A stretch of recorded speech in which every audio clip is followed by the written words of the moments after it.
தேர்வாளர்கள் அனைவருக்கும் வணக்கம். இன்றைக்கி நம்ம யூஜிடிஆர்பி மேத்தமெட்டிக்ஸ் சிலபஸில் இருக்கக்கூடிய யூனிட் 3ல் உள்ள formation of PDE by eliminating arbitrary function இந்த டாபிக் தான் பார்க்க போகிறோம். லாஸ்ட் கிளாஸில் நம்ம formation of PDE by eliminating arbitrary constant அப்படின்ற ஒரு டாபிக் வந்துட்டு பார்த்துருந்தோம். அதில் உங்களுக்கு கிளியராக புரிஞ்சிருக்கும். ஒரு இவன் ஈக்குவேஷன் கொடுத்துருப்பாங்க. அப்போ நமக்கு அந்த ஈக்குவேஷன்ஸ்லேருந்து அதை நம்ம அந்த ஈக்குவேஷன்ஸை சால்வ் பண்ணி ஒரு பிடிஇ ஃபார்மில் நம்ம ஃபைனல் ஆன்சரை கொடுக்கணும். அந்த பிடிஇ ஃபார்மில் வந்துட்டு நமக்கு ஆர்பிட்ரரி கான்ஸ்டன்ட் டேர்ம்ஸ் எதுவுமே இருக்கக்கூடாது. அந்த மாதிரி அதை நம்ம சேஞ்ச் பண்ணி கொண்டு வந்திருப்போம். ஓகேவா? அது உங்களுக்கு ஞாபகம் இருக்கும்னு நினைக்கிறேன். அங்கே நம்ம என்னென்னலாம் யூஸ் பண்ணியிருப்போம். டோ இசட் பை டோ எக்ஸுக்கு நேம் வந்து பின்னு கொடுத்துருப்போம். டோ இசட் பை டோ ஒய்யோட நேம் க்யூன்னு கொடுத்துருப்போம். Doe square Z by doe X ஸ்கொயரோட வேல்யூ ஆர்னு கொடுத்துருப்போம். Doe square Z by doe X doe ஒய்யை எஸ்ன்னு கொடுத்துருப்போம். டோ எக்ஸ் டோ ஒய் அதுக்கு பதில் டோ ஒய் டோ எக்ஸ் இருந்தாலுமே தட் இஸ் ரெண்டுமே வந்துட்டு ஈக்குவல் தான் நமக்கு. தென் ஃபைனலாக doe square Z by doe ஒய் ஸ்கொயர்னு இருந்துச்சு அப்படின்னா அதுக்கு நம்ம டீனு நேம் கொடுத்துருப்போம். ஓகேவா? இந்த நேம்ஸ் தான் நம்ம கொடுத்துருப்போம். இந்த நேம் கொடுத்து தான் நம்ம கிவன் ஈக்குவேஷன்ஸ்லேருந்து ஆர்பிட்ரரி கான்ஸ்டன்ட் டேர்ம்ஸ் எல்லாத்தையுமே நம்ம எலிமினேட் பண்ணி காமிச்சிருப்போம். ஓகேவா? இன்றைக்கி நம்ம ஒரு ஆர்பிட்ரரி ஃபங்க்ஷன்ஸை நம்ம எப்படி எலிமினேட் பண்ணுறது அப்படின்றத பற்றி தான் வித் எக்ஸாம்பிள் ப்ராப்ளம்ஸோடு பார்க்க போகிறோம். நம்ம வீடியோக்குள்ளே போகிறதுக்கு முன்னாடி உங்களுக்கு ஒரு விஷயம் சொல்லணும். நம்மளோட டெஸ்ட் பேட்ச் தான். Old test batch and new test batch ரெண்டுமே வந்து நம்மகிட்ட அவைலபிளாக இருக்குது. நீங்கள் எதில் ஜாயின் பண்ணணும்னு நினைக்கிறீங்களோ ஜாயின் பண்ணி உங்களோட ப்ராக்டிஸை நீங்கள் இப்போலேருந்தே ஸ்டார்ட் பண்ணிக்கலாம். முடிஞ்ச அளவுக்கு சீக்கிரமாகவே ஜாயின் பண்ண பாருங்கள். உங்களுக்கு 2 டெஸ்ட் பேட்சோட டீட்டெயில்ஸுமே நான் உங்களுக்கு வாட்ஸ்அப்பில் சென்ட் பண்ணுவேன். நீங்கள் எனக்கு ஒரு மெசேஜ் மட்டும் எனக்கு வாட்ஸ்அப்பில் சென்ட் பண்ணிட்டீங்க அப்படின்னா போதும். உங்களுக்கு எந்த டெஸ்ட் பேட்ச் வேணுமோ அதுக்கான டீட்டெயில்ஸ் ஃபுல்லாகவே நான் சென்ட் பண்ணிடுறேன். உங்களுக்கு எது கன்வீனியண்ட்டாக இருக்குமோ நீங்கள் ஜாயின் பண்ணிக்கலாம். ஓகேங்களா? சரி, ஓகே. இன்றைக்கி வாங்க இப்போ டாபிக் உள்ளே போகலாம். Formation of PDE by eliminating arbitrary function. ஒரு கிவன் ஃபங்க்ஷன்ஸ் ஒரு கிவன் ஈக்குவேஷன்ஸ் கொடுத்துருப்பாங்க. அதில் வந்து நம்ம ஆர்பிட்ரரி ஃபங்க்ஷன்ஸை எலிமினேட் பண்ணி அதை ஒரு பிடிஇ ஃபார்முக்கு கன்வெர்ட் பண்ணணும். இதுதான் நமக்கான ப்ரொசீஜர். ஓகேவா? இப்போ பாருங்களேன், நான் இப்போ ஒரு ஃபங்க்ஷன் எடுத்துக்கிறேன். X square plus X plus 1 இதுதான் வந்து எஃப் ஆஃப் எக்ஸுன்ற ஃபங்க்ஷன். ஓகேவா? எஃப் ஆஃப் எக்ஸுங்கிற ஃபங்க்ஷன் இது தான். அப்போ இந்த ஃபங்க்ஷன்ஸில் இருக்கக்கூடிய டேர்ம்ஸ் வந்து எக்ஸுன்ற டேர்ம்ஸ் வந்துட்டு இருக்கும் நமக்கு. ஓகேவா? அதுவே நான் போய் எஃப் ஆஃப் எக்ஸ் மைனஸ் 2ன்னு ஒரு ஃபங்க்ஷன் எடுத்துக்கிட்டேன் அப்படின்னா X minus 2 the whole square plus X minus 2 plus E power X minus 2 log of X minus 2 அப்படின்னு சொல்லிட்டு இருக்கக்கூடிய எல்லா டேர்ம்ஸ்லையுமே நமக்கு எக்ஸ் மைனஸ் 2ன்ற டேர்ம் மட்டும்தான் இருக்கும். ஏன்னா that is a function of X minus 2. ஓகேங்களா? அப்போ ஃபங்க்ஷன்னா என்னன்றது புரிஞ்சிச்சா? எஃப் ஆஃப் எக்ஸ் அப்படின்னு சொல்கிறோன்னா அந்த ஃபங்க்ஷன்ஸில் இருக்கிற எல்லா டேர்ம்ஸுமே எனக்கு எக்ஸ்ன்னு இருக்கும். எஃப் ஆஃப் எக்ஸ் மைனஸ் 2 அப்படின்னா அங்கே இருக்கக்கூடிய அந்த ஈக்குவேஷன்ஸ் வந்துட்டு பெரிய ஈக்குவேஷனாக இருக்க போது அந்த ஈக்குவேஷனில் இருக்கக்கூடிய டேர்ம்ஸ் எல்லாமே எக்ஸ் மைனஸ் 2ன்னு இருக்கும். சரிங்களா? அதுதான் நம்ம ஃபங்க்ஷன்னு சொல்கிறோம். இப்போ பாருங்கள், is it equal to F of X square minus Y ஸ்கொயர்னு ஒரு ஃபங்க்ஷன் கொடுத்துருக்காங்க. இதில் நம்ம வந்து நார்மலாக என்ன செய்வோம், இந்த முன்னாடி டாபிக் பார்த்துருந்தோம் இல்லையா, அது நீங்கள் யாராவது பார்க்கல அப்படின்னா ஃபஸ்ட்டு அதை பார்த்துட்டு வந்துடுங்க. ஏன்னா அதில் நான் பேசிக்ஸ் எல்லாமே நான் கிளியராக சொல்லியிருப்பேன். அதை பார்த்துட்டு வந்தீங்க அப்படின்னா இது உங்களுக்கு இன்னும் கொஞ்சம் ஈஸியாக இருக்கும். ஓகே, இப்போது ஃபஸ்ட்டு என்ன பண்ணியிருப்போம் அப்படின்னா இந்த இசட்ன்ற இந்த ஈக்குவேஷன்ஸை எக்ஸை பொறுத்து பார்ஷியலி டிஃப்ரென்ஷியேட் பண்ணுறேன். அப்போ என்ன வருது, டோ இசட் பை டோ எக்ஸ்னு வரும். இது நான் பார்ஷியலி டிஃப்ரென்ஷியேட் பண்ண போகிறேன். ஒரு ஃபங்க்ஷனுன்னா நல்லா புரிஞ்சுக்கோங்க, ஒரு ஃபங்க்ஷனை நான் டிஃப்ரென்ஷியேட் பண்ணுறேன் அப்படின்னா F dash of X square minus Y ஸ்கொயர்னு கிடைக்குமா? கரெக்டாக? தென் ஃபங்க்ஷனில் இருக்கக்கூடிய இந்த டேர்ம்ஸை நான் அகைன் டிஃப்ரென்ஷியேட் பண்ணும்போது எனக்கு எக்ஸை பொறுத்து தானே பண்ணுறேன். So Y is a constant. அப்போ இந்த டேர்ம் பண்ணும்போது 0 இன்னைக்கு இந்த டேர்ம் மட்டும்தான் டிஃப்ரென்ஷியேட் ஆகும். 2xன்னு கிடைக்கும். கரெக்டாக? அப்போது நமக்கு தெரியும் டோ இசட் பை டோ எக்ஸுக்கு நம்ம என்ன வேல்யூ கொடுக்கணும்னு சொல்லியிருக்கோம், பி கொடுக்கணும்னு சொல்லியிருக்கோம். அப்போ P equal to 2x F dash of X square minus Y square. ஓகேவா? இதில் நம்ம ஃபங்க்ஷன்ஸை தான் நம்ம எலிமினேட் பண்ண போகிறோம். கரெக்டாக? ஆர்பிட்ரரி ஃபங்க்ஷன்ஸை தான் நம்ம எலிமினேட் பண்ண போகிறோம். அதனால் ஃபங்க்ஷன்ட்டை மட்டும் ஒரு சைடு வச்சுக்கிட்டு ரிமைனிங் இருக்கக்கூடிய எல்லா டேர்ம்ஸுமே நான் அனதர் சைடு கொண்டு வந்துக்கிறேன். F dash of X square minus Y square மட்டும் இந்த சைடு இருக்கட்டும்.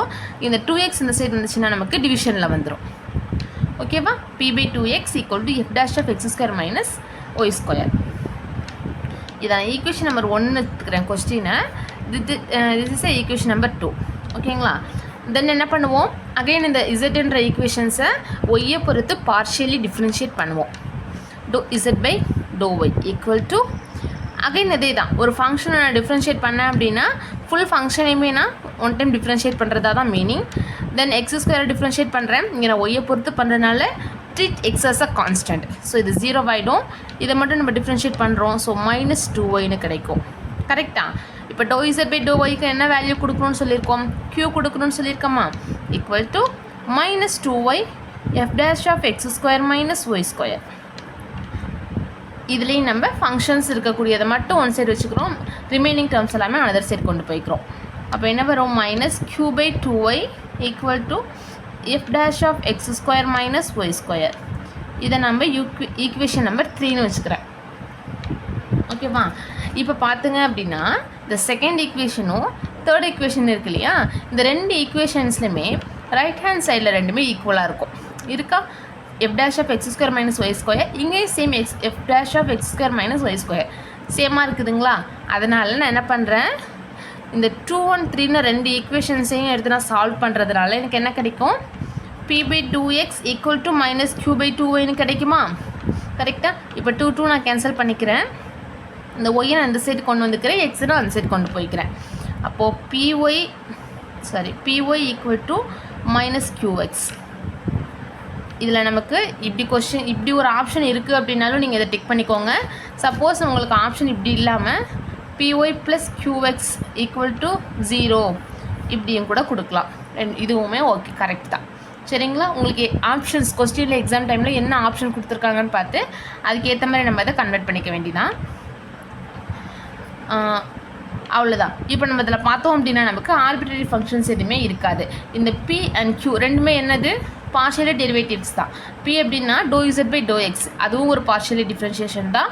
க்யூன்றது doe Z by doe Y, அதுவுமே ஒரு பார்ஷியலி டிஃப்ரென்ஷியேஷன் தான். ஸோ நமக்கு ஃபைனல் சொல்யூஷன் எப்படி கிடச்சிருக்கு, ஒரு PDE ஃபார்மில் கிடச்சிருக்கா? அவ்வளோதான். இதுதான் நமக்கு கொஷின்ஸில் கேட்டிருந்தாங்க. கிவன் ஈக்குவேஷன்ஸ்லேருந்து ஆர்பிட்ரரி ஃபங்க்ஷன்ஸை எலிமினேட் பண்ணிவிட்டு PDE ஃபார்முக்கு கன்வெர்ட் பண்ண சொல்லியிருந்தாங்க, நம்ம பண்ணிட்டோம். ஓகேவா? இது கொஞ்சம் பார்க்குறதுக்கு ரொம்பவே ஈஸியாக தான் இருக்கும். ஒன்றுமே இல்லை, நான் எக்ஸை பொறுத்து டிஃப்ரென்ஷியேட் பண்ணேன், அடுத்து ஒய்யை பொறுத்து டிஃப்ரென்ஷியேட் பண்ணேன், ரெண்டுலேயுமே ரைட் ஹேண்ட் சைடு ஈக்குவலாக தான் வரும். எப்படியா இருந்தாலும் ஈக்குவலாக தான் வரப்போகுது. ஸோ நான் லெஃப்ட் ஹேண்ட் சைடு இருக்கிறத மட்டும் ஈக்குவேட் பண்ணி ஃபைனல் சொல்யூஷனை ரைட் பண்ணிட்டேன். ஓகேவா? இதுலேருந்து நம்ம இன்னும் கூட சம் ப்ராப்ளம்ஸ் பார்க்கலாம் வாங்க.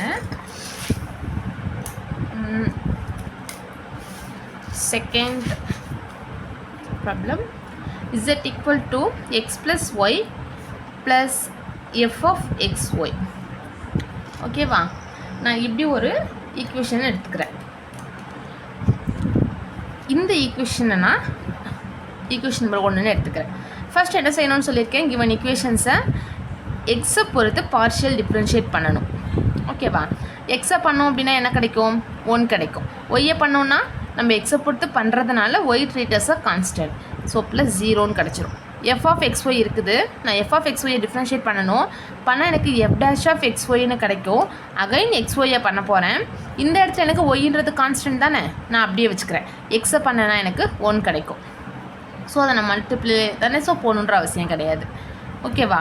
இப்போ டோ இசட் பை டோ எக்ஸுக்கான வேல்யூ என்ன, p equal to 1 + y f dash of xy. ஓகேவா? இப்போ நம்மளுக்கு வந்து இதுலேருந்து நம்ம ஃபங்க்ஷன்ஸை தான் எலிமினேட் பண்ண போகிறோம். அதனால் ஃபங்க்ஷன்ஸ் மட்டும் ஒன் சைடு இருக்கட்டும், ரிமைண்டர் எல்லாமே இந்த சைடு நான் கொண்டு வர போகிறேன். ஓகே? இங்கே அடிஷனில் இருக்க 1 அந்த சைடு வந்தால் எனக்கு என்ன ஆகிடும், மைனஸில் வந்துடும். இங்கே ப்ளஸில் இருக்குது, ஸோ அந்த சைடு வரும்போது மைனஸ் ஆகிடும். Equal to Y f dash of xyன்னு வரும். அகைன் ஃபங்க்ஷன்ஸ் மட்டும்தான் வேணும். ஸோ ஒய் மல்டிப்ளிகேஷன் இந்த சைடு வரும்போது நமக்கு டிவைட் ஆகிடும். Equal to f dash of xy. இது ஈக்குவேஷன் நம்பர் 2ன்னு வச்சுக்கிறேன். ஓகேவா? தென் அகைன் என்ன பண்ணுவேன், கிவன் ஈக்குவேஷன்ஸை ஒய்யை பொறுத்து பார்ஷியல் டிஃப்ரென்ஷியேட் பண்ண போகிறேன். எக்ஸை பண்ணேன் அப்படின்னா ஒய்யை பொறுத்து பண்ணுறதுனால X treat as a constant, so 0. ஒய்யை பண்ணேன் அப்படின்னா 1 கிடைக்கும். f of xyயை பண்ணும்போது f dash of xyன்னு கிடைக்கும். அகைன் xyயை நான் பண்ண போகிறேன். ஒய்யை பொறுத்து பண்ணுறேன், so X as a constant. ஒய்யை பண்ணும்போது எனக்கு 1 கிடைக்கும். Okay? Doe Z by doe ஒய்யோட வேல்யூ q. அப்போ என்ன வரும், y + x f dash of xyன்னு கிடைக்கும். எனக்கு ஃபங்க்ஷன்ஸ் டேர்ம்ஸ் மட்டும் அந்த சைடு இருக்கணும் இல்லையா? ஸோ ரிமைண்டர் இருக்கிறதுலாமே இந்த சைடு கொண்டு வந்துக்கலாமா? +1 அந்த சைடு இருந்தால் -1, மல்டிப்ளிகேஷன் அந்த சைடு வந்தால் division equal to f dash of xy. இது உங்களுக்கு புரியல அப்படின்னா நீங்கள் நான் அந்த ஸ்டெப்பில் சொல்லியிருக்க மாதிரி கூட ரைட் பண்ணி வச்சுக்கோங்க. இது ஈக்குவேஷன் நம்பர் 3. இப்போ பாருங்கள் 2, 1, 3 ரெண்டுமே கம்பேர் பண்ணிக்கலாமா? கம்பேர் பண்ணோம் அப்படின்னா என்ன வரும்? ரைட் ஹேண்ட் சைடு ரெண்டுமே f dash of xy f dash of xy ஈக்குவலாக இருக்குது. ஸோ லெஃப்ட் ஹேண்ட் சைடை மட்டும் நம்ம equate பண்ணிக்கலாங்களா? p minus 1 by y equal to q minus 1 by x. தென் என்ன பண்ணுறோம் அப்படின்னா கிராஸ் மல்டிப்ளிகேஷன் பண்ண போகிறோம். So p minus 1 into x equal to q minus 1 into y. எக்ஸை உள்ள மல்டிப்ளை பண்ணிக்கலாமா? px minus x equal to qy minus y. Then p terms q terms எல்லாமே நம்ம ஒரு சைடு கொண்டு வந்துக்கலாம். So px minus qy equal to x minus y. இப்படி உங்களுக்கு ஆப்ஷனில் கொடுத்துருந்தாங்க அப்படின்னா இதை டிக் பண்ணிக்கோங்க. இல்லை இப்படி கொடுக்காம இந்த டேர்மையே நமக்கு ஆப்ஷன்ஸில் கொடுத்துருந்தாங்க அப்படின்னாலும் கொடுக்கறதுக்கான சான்சஸ் இருக்குதா. ஸோ இப்படி கொடுத்துருந்தாலும் ஓகே, இல்லைனா இதை உள்ள மல்டிப்ளை பண்ணி q டேர்ம்ஸ் p டேர்ம்ஸை ஒன் சைடு வச்சுட்டு இப்படி கொடுத்துருந்தாலும் ஓகே தான். ஓகே, அவ்வளோதான். இவன் ஈக்குவேஷன்ஸ் கொடுத்துருந்தாங்க. எக்ஸை பொறுத்து பார்ஷியல் டிஃப்ரென்ஷியேட் பண்ணேன், ஒய்யை பொறுத்து பார்ஷியல் டிஃப்ரென்ஷியேட் பண்ணேன். தென் ரெண்டு ஈக்குவேஷன்ஸையுமே நம்ம வந்து ஈக்குவேட் பண்ணி பார்க்கும்போது ரைட் ஹேண்ட் சைடு ரெண்டுமே ஈக்குவலாக இருந்துச்சு, லெஃப்ட் ஹேண்ட் சைடு ரெண்டுமே நான் ஈக்குவல்னு சொல்லி ஃபைனல் சொல்யூஷனை கொண்டு வந்திருக்கேன். ஓகேவா? புரிஞ்சிருக்கும்னு நினைக்கிறேன். ஃபைனலாக இன்னும் ஒரு ப்ராப்ளம் பார்த்துடலாம். பார்த்தோம் அப்படின்னா உங்களுக்கு இன்னும் பெஸ்ட் ஐடியா கிடைக்கும். Third problem, z equal to f of x square plus y square plus z square. ஓகேவா? இதில் இப்போ நம்ம என்ன பண்ணுறோம் அப்படின்னா கிவன் ஈக்குவேஷன்ஸை ஈக்குவேஷன் நம்பர் 1ன்னு எடுத்துக்கிறேன். ஃபஸ்ட் என்ன செய்யணும்? எக்ஸை பொறுத்து பார்ஷியல் டிஃப்ரென்ஷியேட் பண்ண போகிறேன். ∂z by ∂x. f ஆஃப்னு ஒரு ஃபங்க்ஷன் இருக்குது. ஃபங்க்ஷன் டிஃப்ரென்ஷியேட் பண்ணேன் அப்படின்னா எனக்கு f dash ஆஃப் அந்த ஃபங்க்ஷன் அப்படியே வரும். கரெக்டாக? தென் உள்ளே இருக்கக்கூடிய டேர்ம்ஸ் எல்லாத்தையுமே நான் அகைன் டிஃப்ரென்ஷியேட் பண்ண போகிறேன். எக்ஸ் ஸ்கொயரை பண்ணேன் அப்படின்னா 2xன்னு வரும். ஒய் ஸ்கொயரை பண்ணேன் அப்படின்னா எனக்கு 0 ஆகிடும். இசட் ஸ்கொயரை பண்ணால் நான் எக்ஸை பொறுத்து தானே பண்ணுறேன், அப்போ ஒய் இசட் எல்லாமே கான்ஸ்டன்ட் தானே, அப்போ ஒய்க்கு 0னா இசட்டுக்கு 0 தான் வரணும் அப்படின்னு சொன்னீங்கன்னா அது தப்பு. நான் ஆல்ரெடி ஃபஸ்ட்டு நான் போன கிளாஸ்லேயே சொல்லியிருக்கேன், பார்க்காதவங்க போய் பார்த்துட்டு வாங்க. பார்ஷியலி டிஃப்ரென்ஷியேஷன் சொல்கிறேன் அப்படின்னா z equal to f of x, y, z equal to f of x, yன்னு தான் சொல்லுவேன். ஓகேவா?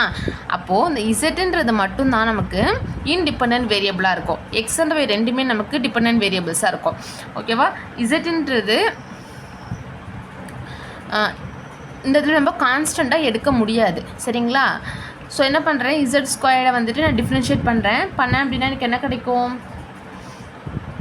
இசட் ஸ்கொயரை நான் எக்ஸை பொறுத்து பார்ஷியல் டிஃப்ரென்ஷியேட் பண்ணுறேன். கிளியராக இருந்துக்கோங்க. பண்ணேன் அப்படின்னா எனக்கு 2z கிடைக்கும். அகைன் இசட்டை பண்ணேன் அப்படின்னா ∂z by ∂x கிடைக்கும். கரெக்டாக? புரியல அப்படின்னா கொஞ்சம் பொறுமையாக நான் சொன்னதை ரிவைண்ட் பண்ணி பாருங்கள், புரியும். இப்போ ∂z by ∂xோட வேல்யூ பின்னு தெரியும். இங்கே நமக்கு f dash of x square plus y square plus z square இருக்குது, அப்படியே இருக்கட்டும். இங்கே 2x plus 2z, ∂z by ∂xோட வேல்யூ p. கரெக்டாக? நம்மளுக்கு என்ன சொல்லியிருக்கேன், ஃபங்க்ஷன் டேர்ம்ஸ் நம்ம எலிமினேட் பண்ண போகிறோம். ஸோ ஃபங்க்ஷன் இருக்கட்டும் மட்டும் இந்த சைடு இருக்கட்டும், ரிமைண்டர் இருக்கிறத நான் இந்த சைடு கொண்டு வந்துக்கிறேன். ஸோ மல்டிப்ளிகேஷனில் இருக்கிறது இந்த சைடு வரும்போது டிவிஷன் ஆகும். 2x plus 2zp equal to f dash of x square plus y square plus z square. Equation number 2. ஓகேவா? அடுத்து என்ன பண்ணுவோம், இசட்டை ஒய்யை பொறுத்து பார்ஷியலி டிஃப்ரென்ஷியேட் பண்ணுறேன். சேம் அதே தான், f dash of x square plus y square plus z squareன்றது ஃபங்க்ஷன் டேர்ம். ஸோ அப்படியே இருக்கும்.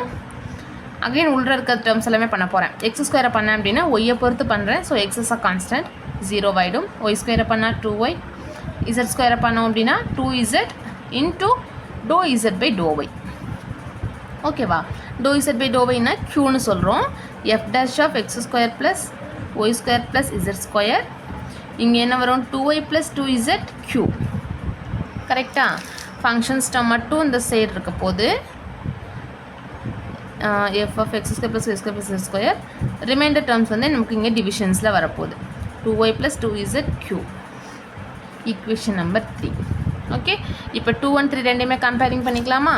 கம்பேரிங் 2 1 3 இந்த ஈக்குவேஷன்ஸ் எடுத்தோம் அப்படின்னா p/2x + 2zp = q/2y + 2zq. ஓகேவா? இப்போ இது ரெண்டுலேயுமே பார்த்தோம் அப்படின்னா 2ன்றது காமனாக இருக்குது. ஸோ நான் என்ன பண்ணிக்கலாம், 2ன்றதை காமனாக வெளில எடுத்துக்கலாமா? x + zp. இங்கே பார்த்தோம் அப்படின்னா 2 காமனாக எடுத்துட்டோம் அப்படின்னா y + zq. கரெக்டாக? 2 நான் கேன்சல் பண்ணிக்கிறேன். இப்போ எனக்கு இங்கே டிவிஷனில் இருக்கிறது நான் அந்த சைடு கொண்டு போனால் எனக்கு மல்டிப்ளிகேஷன் ஆகுமா? அப்போது p × y + zq = q × x + zp. Sorry, x + zp. இப்போ நான் p வந்து உள்ளே மல்டிப்ளை பண்ணிக்கிறேன், இங்கேயும் நான் q உள்ளே மல்டிப்ளை பண்ணிக்கிறேன். பண்ணேன் அப்படின்னா எனக்கு என்ன கிடைக்கும்? py + pqz = qx + pqz. ஓகேவா? இப்போ நான் இது எல்லாத்தையுமே ஒன் சைடு கொண்டு வந்துக்கலாமா? py + pqz - qx - pqz = 0 plus pqz - pqz cancel பண்ணிக்கலாமா? அப்போ எனக்கு ஆன்சர் என்ன கிடைக்கும்? py - qx = 0. திட் இஸ் த ஃபைனல் சொல்யூஷன். ஓகேவா? நமக்கு ஆப்ஷன்ஸில் இப்படியும் கொடுக்கலாம், இல்லை அப்படின்னா py = qx. Okay, py = qx இப்படியும் கூட கொடுக்கலாம். ரெண்டுமே வந்து கரெக்ட் தான். சரிங்களா? அவ்வளோதான். இந்த இடத்துல இந்த ஒரு ப்ராப்ளம் மட்டும் நம்ம பார்த்த 2 ப்ராப்ளம் விட கொஞ்சம் டிஃப்ரெண்ட்டாக இருக்கும். என்ன அப்படின்னா இந்த ஃபங்க்ஷன்ஸ்குள்ளே இசட்ன்ற டேர்மும் வந்திருக்கும். அந்த இடத்துல நம்ம இசட் ட்ரீட் அஸ் அ கான்ஸ்டன்ட்னு சொல்லக்கூடாது. ஏன்னா அது வந்து நமக்கு இந்த இடத்துல கான்ஸ்டண்ட்டாக இருக்காது. Because Z = f of x, y. இசட்ன்றது தான் அந்த ஃபுல் ஃபங்க்ஷன்ஸ் நேம் தான் இசட்ன்றது. ஸோ அந்த இடத்துல அதை நம்ம கான்ஸ்டண்ட்டாக ட்ரீட் பண்ண முடியாது. அதை மட்டும் கொஞ்சம் கிளியராக பார்த்து வச்சுக்கோங்க. நீங்கள் ஒரு ப்ராப்ளம்ஸ் அட்டென்ட் பண்ணுறீங்க அப்படின்னா கான்சன்ட்ரேட் ரொம்ப முக்கியம். அது மட்டும் இல்லாமல் ப்ராக்டிஸ் ரொம்ப ரொம்ப ரொம்ப ரொம்ப முக்கியம். இப்போ நான் உங்களுக்கு 3 டைப்ஸ் ஆஃப் கொஸ்டின்ஸ் வந்து சொல்லியிருக்கேன். இந்த 3 டைப்ஸ் மட்டும் இல்லாமல் நமக்கு இன்னும் ஏகப்பட்ட ப்ராப்ளம்ஸ், ஏகப்பட்ட வெரைட்டி ஆஃப் ப்ராப்ளம்ஸ் நம்மகிட்ட இருக்குது. உங்களுக்கு அந்த ப்ராப்ளம்ஸ் எல்லாமே வேணும்னு நினச்சிங்க அப்படின்னா நம்மளோட டெஸ்ட் பேட்சில் ஜாயின் பண்ணிக்கோங்க. அண்ட் ஜாயின் பண்ணிக்கிட்டீங்க அப்படின்னா உங்களுக்கு அதில் வரக்கூடிய எல்லா கொஸ்டின்ஸுமே நீங்கள் ஃபுல் அண்ட் ஃபுல் வந்து ப்ரிப்பேர் பண்ணிக்கிட்டே இருந்தீங்க, ப்ராக்டிஸ் பண்ணிகிட்டே இருந்தீங்க அப்படின்னா எக்ஸாம் டைமில் உங்களுக்கு ரொம்ப ரொம்ப யூஸ்ஃபுல்லாக இருக்கும். ஏன்னா எக்ஸாமில் நமக்கு கம்மியான டைம் தான் இருக்க போகுது. இப்போ நீங்கள் இந்த ஒரு ப்ராப்ளம்க்கு இவ்வளோ டைம் எடுக்குது பார்த்தீங்களா? இந்த மாதிரி இல்லாமல் நீங்கள் நிறைய ப்ராக்டிஸ் பண்ணிங்க அப்படின்னா பார்த்ததுமே டக்கு நீங்கள் ஆன்சர் பண்ணிவிட்டு போயிட்டே இருக்கலாம். சரிங்களா? ஸோ முடிஞ்ச அளவுக்கு எல்லாருமே சீக்கிரமாக ஜாயின் பண்ணி டெஸ்ட் பேட்சில் எல்லாமே அட்டென்ட் பண்ண பாருங்கள். நமக்கு இன்னும் டைம் ரொம்ப ரொம்ப ரொம்ப ரொம்ப கம்மியாக தான் இருக்குது. அதனால் முடிஞ்ச அளவுக்கு சீக்கிரமாகவே டெஸ்ட் பேட்ச் எல்லாமே ஜாயின் பண்ணி உங்களை ப்ராக்டிஸ் பண்ணுறதுக்கு பாருங்கள். ஓகே ஃப்ரெண்ட்ஸ், உங்களுக்கு இந்த டாப்பிக்கில் ஏதாவது டவுட்ஸ் இருந்துச்சு அப்படின்னா கீழே கமெண்ட் செக்ஷனில் சொல்லுங்கள். உங்களுக்கு நான் அதை டீட்டெயிலாக சொல்கிறேன். நெக்ஸ்ட் டாபிக் பற்றி நம்ம நெக்ஸ்ட் வீடியோவில் பார்க்கலாம். தேங்க்யூ.